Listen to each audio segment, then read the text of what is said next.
Hi, so my name is Samantha Nazario, and I will be interviewing Daniela Frias, the certified recreational therapist at Silverstream Academy. I know you're super busy, so let's just get straight into it. My first question is, as per standards practice number 2, which is treatment planning, what do you think is the most difficult part of creating an individual treatment plan for each client?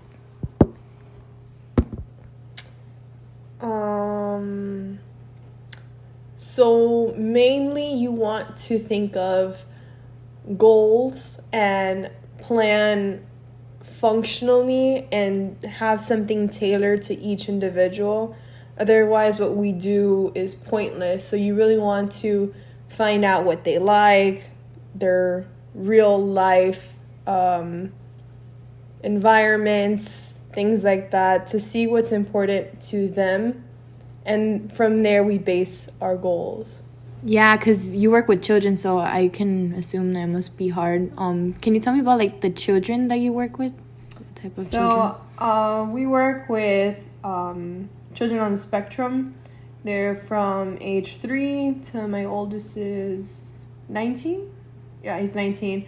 So it's a lot of really taking into account their individual needs.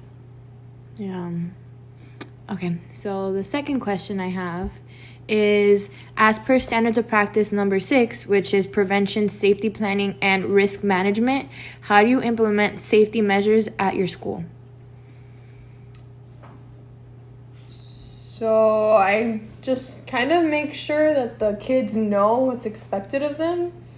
Like, I let them know beforehand what we're going to do. That way they follow that structure and they're able to better perform without injury. Is that what you mean? Yeah, like, let's say like before a game, like you say like the rules and stuff like that. Yeah, I even have them like say the rules back to me to make sure they fully understand. Because that's how things in a shuffle can get misconstrued and they can like injure themselves in that way, I guess. Yeah, okay. So my next question has to do with code of ethics. So how do you maintain confidentiality and privacy of your clients or patients or clients? Well, as professionals, we all abide by HIPAA. Yeah. So, in addition to that, we all have to, not that we do take videos or pictures all the time, but if we were to, we obtain consent from the parents and make sure it's okay to post on our social medias and things like that. Basically. There's no real exposure of their personal information in any case. We make sure to get it cleared. Yeah, especially since they're little kids. Yeah, they really can't advocate for themselves, so. Yeah. Okay, so how do you ensure that individuals are served fairly and equally at the school?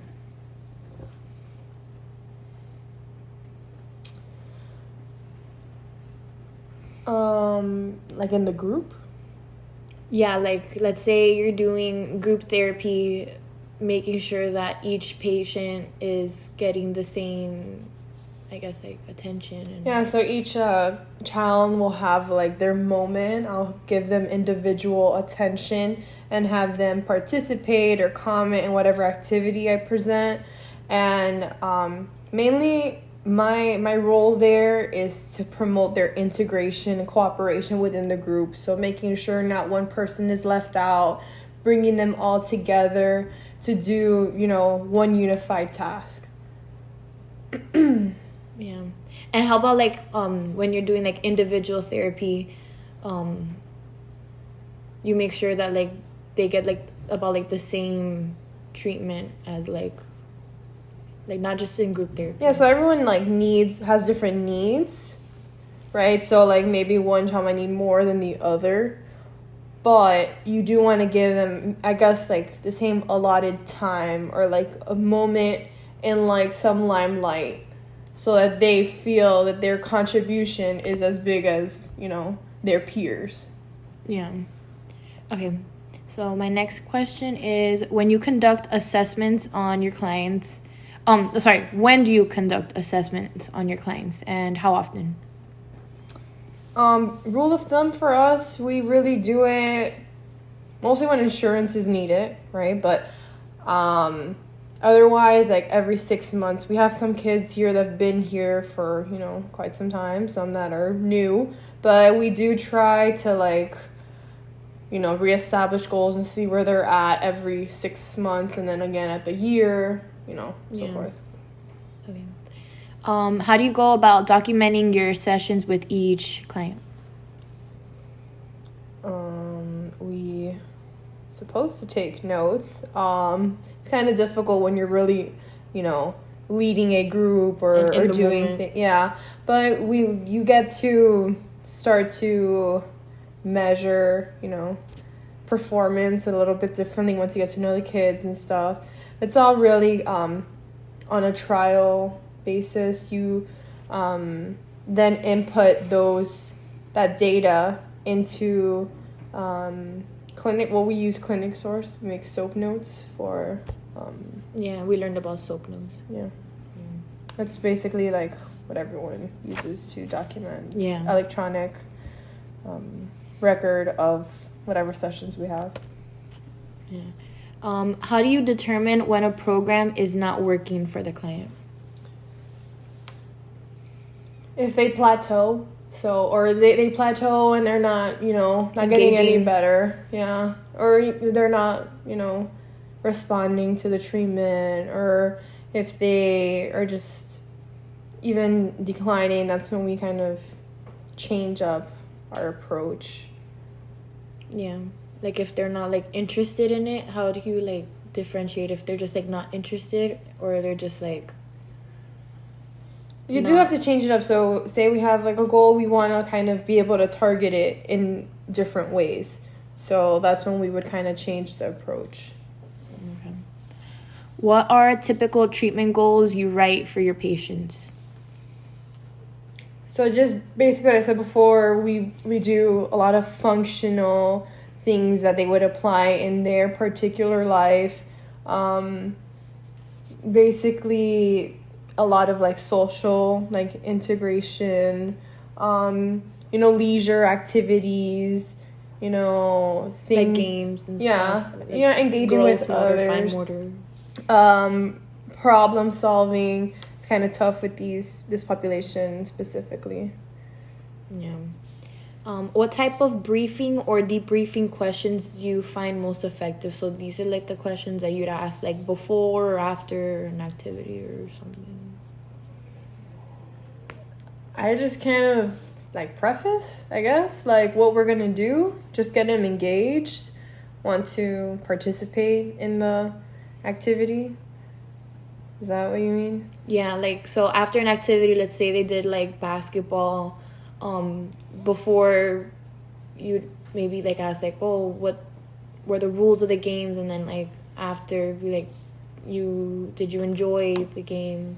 What was your favorite part of playing with others? Basically like that. Exactly like that. Oh my god. Okay.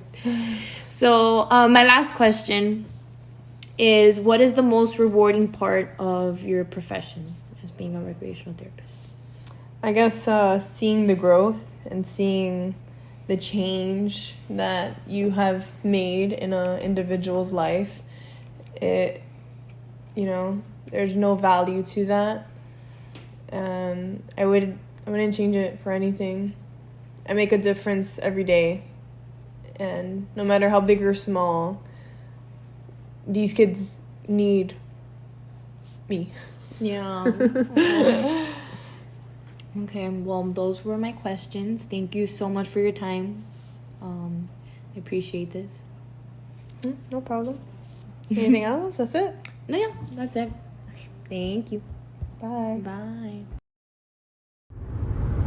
Hello, so my name is Samantha, and here's my reflection for the interview I conducted with Daniela Frias. So overall, it was a really wholesome experience. I had a lot of fun, and I learned so much with her. She was giving me so many different stories and experiences she's had with the school. So I didn't even think I was going to see the clients that she works with, but I went early. I went right before the school opened. So the kids go to school and then they have sessions with her throughout the day.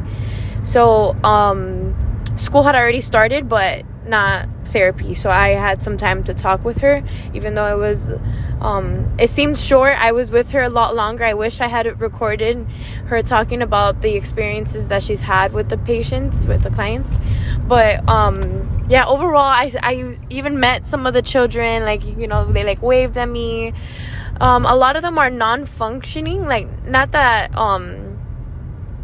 they can't like walk or anything. They just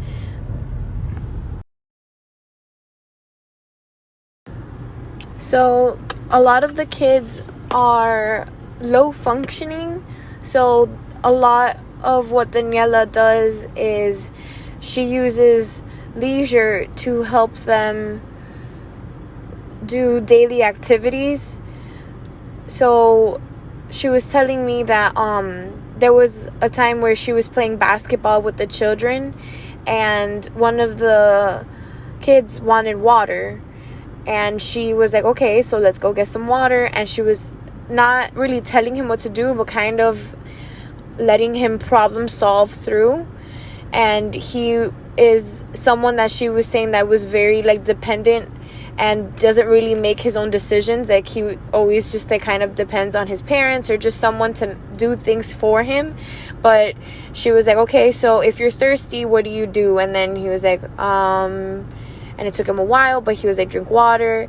And then she was like, okay, so let's go get your water bottle. Took him to the water fountain.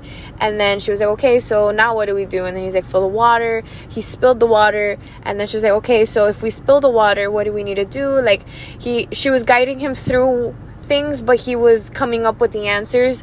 So in reality, making him more independent, because, you know, even though it's like a leisure activity, you know. So she was helping him become more independent while, you know, playing a game of basketball, even though it really didn't have to do with basketball. But there's just so many things that you could help the children do while doing these leisure activities. So she was just telling me that, like, the actual activities themselves, they're important, but the lessons that they get throughout, you know, working with the other children, and just like some problem solving skills that they go throughout the actual activity is also really rewarding to see, you know, them get better and stuff. But yeah, so she was speaking a lot about all the So she also talked a lot about the stuff that we learned in class, like documentation. She was talking about soap notes. She was talking a lot about the planning process. She showed me some of her books, like her planning books, and that was really interesting to see. She was showing me the actual toys that they have and how they can help with, you know, social skills and fine motor skills, gross motor skills. There was a lot of cool things to see in this like setting that I was always curious to know about, because I like working with children, but I didn't know if, you know, it was worth my while to like actually pursue a career in it. But it was really interesting, and I'm gonna consider it like a lot, because it was, I don't know, just seeing the children walk in and seeing their faces when they saw her was just, it was like inspiring. It felt like a very wholesome moment, and it felt like they had a deep connection, and it was really interesting. So I'm really happy that we had to do this assignment, because it's really opened my eyes, and what I maybe want to now pursue. Like I was thinking of working with adults, and now I want to work with children. So this was a really cool assignment.